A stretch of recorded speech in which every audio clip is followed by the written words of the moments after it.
Second unboxing. Let's go. We have Tecno Marine. Meron tayong built-in gas stove na ang brand is Tecno. So, nag-research kami kung ano ba yung okay at pasok sa budget. So, ito yung napili namin. So, unboxing na natin. Ngayon lang namin bubuksan dito. Gusto namin sabay-sabay tayo. Diba? Kasama kayo. Unbox na! Ayan. Ang hirap maghanap na ito. Saan nabili ito? Sa Shopee! O hindi. Ay, di pala. Dali.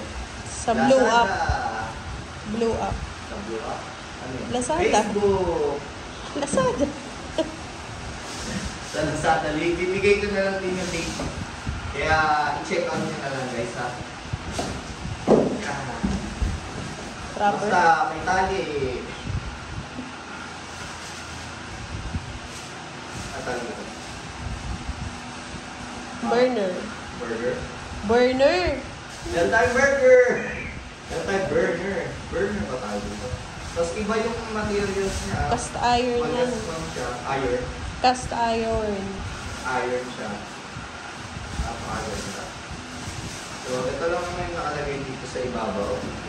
So, so, ito na yung ating manual. Ito, may dalawang bilog. Ikaw ata ito. So, lagyan natin dyan. And, ito na ang ating pinakasama-sama stove. Wow! Ang bigat. Ako. So, ito yung ating built-in stove. Let's unbox it. Pansit.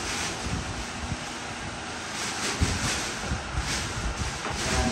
So, ibabalik ko pa sa box to. Unboxing tapos, boxing ulit.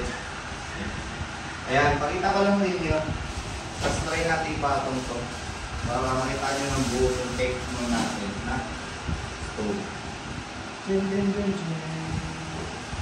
Ay! Pag-iis! So, pinapatong yan sa ano. Explain mo naman. Ito, kaya tinawag ng building stove. Pinapatong siya sa dapat ipatong. Pinapatong to sa patungan, sa tiles.